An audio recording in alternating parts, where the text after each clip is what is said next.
Bienvenidos and welcome back to Puro Pinche Gol, the place we discuss all things Usmnt y la selección mexicana.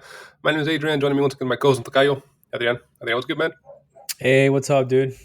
Here, still excited for the next week as we continue to have a packed summer of nothing but football with Eurocopa, Copa América, and then eventually the return of Liga MX and so on. So, yeah, it's going to be a busy summer. And Leagues Cup, your favorite. Yeah, you're right. Leagues Cup, dude.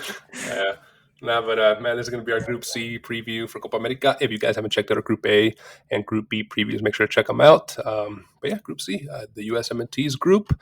Let's get into it. As we said, USMNT is in this group along with Uruguay, Panama, and Bolivia.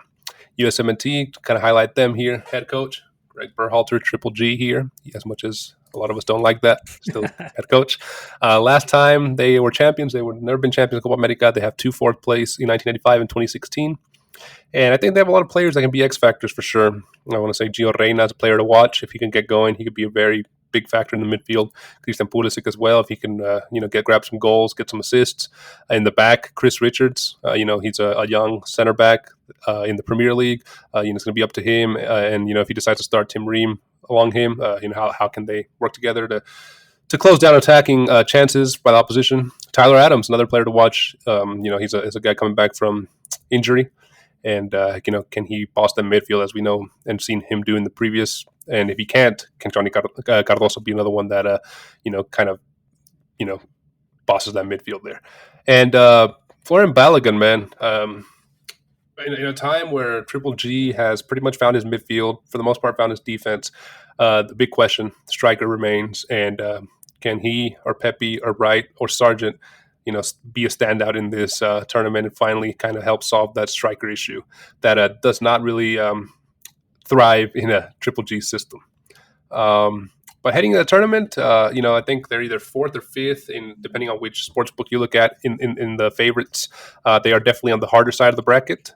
But they are currently going into the tournament off of a draw with Brazil 1-1, a thumping 5-1 against Colombia, and back-to-back wins in the Nations League against Mexico 2-0 and Jamaica 3-1 before losing back in January in Camp Cupcake against Slovenia. So, USMNT, man. Are you considering them one of the potential dark horses or somebody to make a far run in this tournament? Yeah, man. I mean, if I have to listen, there's 3 teams that I think everyone considers to be the favorites for this tournament: Argentina, Brazil, and Uruguay. There's no doubt about it. Those are the big 3 teams in CONMEBOL. If we left those aside, I think the next up on that pecking order has to be, in my opinion, the USMNT.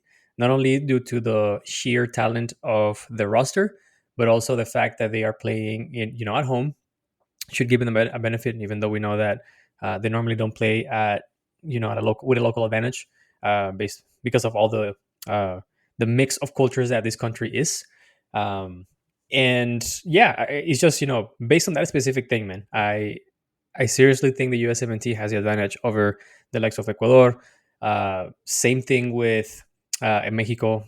I mean, I think it's just a few steps ahead of them and should prove on this tournament that it's a team to be taken seriously. And I think they can prove that if they get out the group and advance from the quarterfinal. They have a very, very difficult potential quarterfinal match, either against Brazil or Colombia, who we assume are going to be the 2 that advance from Group D. So they had no favors done in the luck of the draw for the bracket. And if they want to make it to the semifinals, they're going to have to beat a giant of CONMEBOL. And I'm surprised you didn't mention as one of your favorites of the tournament, Colombia, after... That is true, but I feel hopeful for the USMNT, man. Even though Colombia trashed them very bad, to me, Colombia is one of those teams that excites us and is very flashy during the group stage. But at the crucial moment, at the zero moment, hey, you have to either bend or break it. They always fail and crumble under pressure. It's just, I mean, don't get at me, Colombian fans. It's just history, right? I'm just recalling history. It is what it is. I don't think it's a bad team. But I think the USMNT players have what it takes to be clutch on those specific moments. If it's penalty shootouts, if it's just parking the bus, whatever the case may be, it's just a difference in culture. That's pretty much it. So if Colombia wins their group and the USA gets second and behind Uruguay in this one, we'll have another Colombia USA rematch. Yeah, And I think it'll be a lot closer than 5-1. I think Usmnt learned a lot from that match to they implement should. in that rematch. So it's going to be a good rematch if that indeed is the case. But we can't forget about the other three members of this group, Group C. What can you tell us about Uruguay? Uruguay here, they have one of the fan favorite coaches out there in the football scene, right? They have Marcelo El Loco Bielsa, who turned out Mexico to go and coach Uruguay. The last time they were champions was back in 2011 when Diego Forlan was still around. They are definitely a top three favorite to win the cup, and they have won it 15 times throughout history.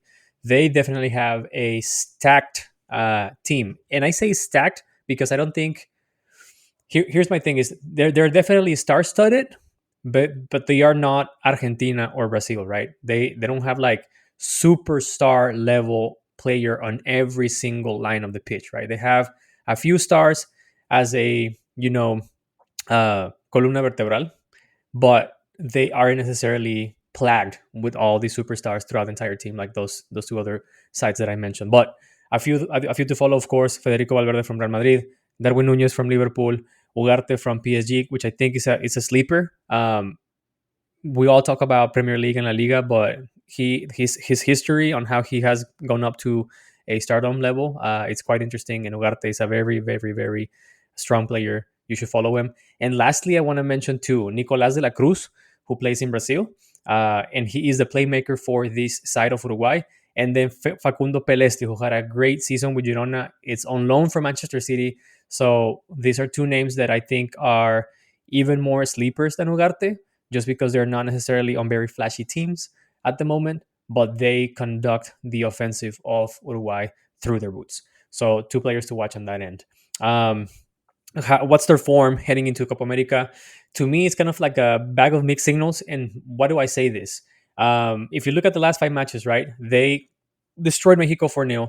But before that, it was a very, very boring match against Costa Rica where they tied 0-0. Now you can say that they didn't have most of their starting players.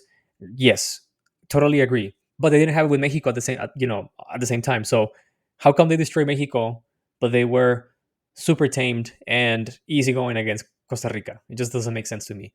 Before that, they played against Ivory Coast and they lost 2-1. Uruguay, and before that they played against Bolivia that they destroyed, and then lastly, which is the most important match they have had over the last less than 12 months, was against Argentina in a World Cup qualifier, and they won 2-0 away. They won Yeah, against that was a big one. Argentina in Argentina, exactly. So you can tell that these players, while they're young, they have what it needs to perform under pressure.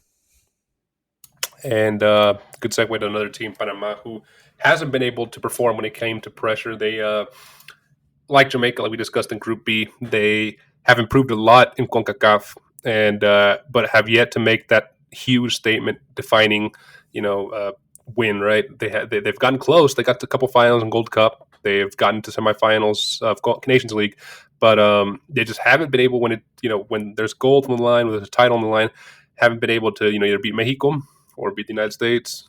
Mainly, it's been Mexico that's kind of stopped them in the Gold Cup. But last time champions, Panama's never been champions. Group stage was their best ever and only participation. This will be their second Copa America. And players to watch, I mean, we saw him in the Gold Cup, Coco Carrasquilla. He's a dynamo player, quality in MLS, and has been real quality for Panama in recent years.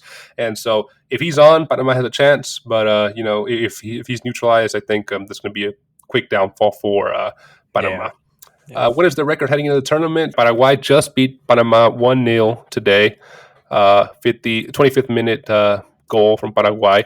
But before that, they they had a win against Montserrat in FIFA World Cup qualifying, CONCACAF. And before that, they beat Guyana 2-0, FIFA World Cup qualifying from CONCACAF. Before that, two losses in the Nations League, Jamaica 1-0 and Mexico 3-0. So, again, not really playing huge powerhouses. Yeah. But they had a decent match against Paraguay. Losing 1-0 is not the end of the world, but I don't think it's going to be enough to get out this group. And I don't think it's going to be enough for Bolivia either, the other team. What can you tell us about them? Okay, Bolivia. They have a Brazilian coach named Antonio Carlos Sago. Interestingly enough, Bolivia has won this this tournament once back in 1963, so it's been a while. And what's the listen? I don't want to. I know I'm gonna get a lot of hate from my Bolivian friends, but they're just a cup filler, man. I mean, they're not supposed to be a dark horse. They're not supposed to advance from this group. They're just there to have fun, maybe go shopping, perhaps in the United States. Go to La Ross and the outlets. Yeah, and the outlets and whatnot. Go to Marshalls. Dude. They're gonna find some good deals on Nike White Socks. Yeah. So listen, I'm not trying to be I'm trying to be an ass over here, but very little to say about Bolivia. Player to watch, Ramiro Vaca, who seems to be their playmaker and their go-to player for anything that goes in the offensive. The record heading to the tournament right now, they're sitting ninth in the table of 10 in CONMEBOL, just slightly ahead of Peru. And I think they're going to be fighting Peru to not be the worst team in CONMEBOL for this World Cup cycle. If you look at the last 5 matches, I mean, they're coming into Copa América in terrible form, man. Again, I'm gonna sound like I'm gonna sound like Super Mamon, but let's just say that they're happy to be here, right? They lost against Colombia 3-0. They lost against Ecuador 3-1. 2 international friends before the Copa América.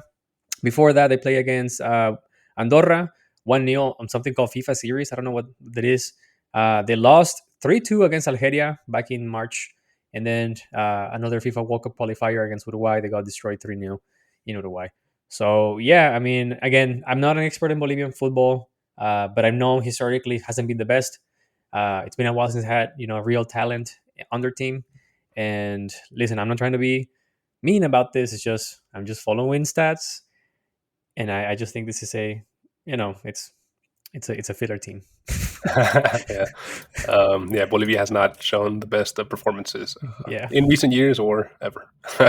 But nah, man, how is this Group C match starting up? USMNT starts up against Bolivia and Uruguay against Panama. In Jornada 2, match day 2, Panama plays USMNT and Uruguay plays Bolivia. Ideally, I think for Uruguay and USMNT, by the end of match day 2, both teams should be qualified, or at least maybe have 6 points. They'll be disappointed if they have 4 points, either of those teams. And anything other than 4 points would be disastrous for each of those teams. Mm-hmm. Match day 3 will basically be determining who, ideally would be the top of the group between USMNT and Uruguay. And the other match there would be Bolivia versus Panama. How does this go into the quarterfinals? Group C winner. This group plays the Group D runner-up, and the Group C runner-up plays the Group D winner. Adrian, my predictions for this are Uruguay, USA, Panama, Bolivia. Who do you got top in the group? I'm going to say USA tops the group by slightly, not too much. I think the match between Uruguay against USA is going to be the defining match. And I have Uruguay coming in second. Just because I feel that Uruguay is going to tie up one more match than the USMNT. But yeah, listen, I don't think there's any doubt. I hope there isn't any doubt that Uruguay and the USMNT are the ones moving on to the next stage. I really hope that Panama and Bolivia give us a surprise and they shut us up, but it's highly unexpected.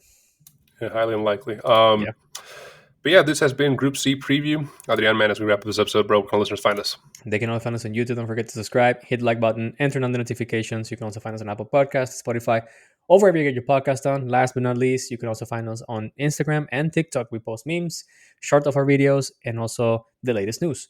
Be sure to follow us there. Yeah, be sure to follow us on your preferred social media platform and let us know in the comments below. Do you think there'll be a surprise here from Panama, Bolivia? Who do you have getting out of this group? What order do you have them getting out of this group? Do you think USA can get a statement win against Uruguay? Probably would be Triple G's biggest win in his career as USMNT coach, I think, if he gets that win against Uruguay and tops the group. But interesting group. Should be a good one to watch and follow. Adrian, man, good episode with you. I'll see you in the next one. Always a pleasure, man. Take it easy.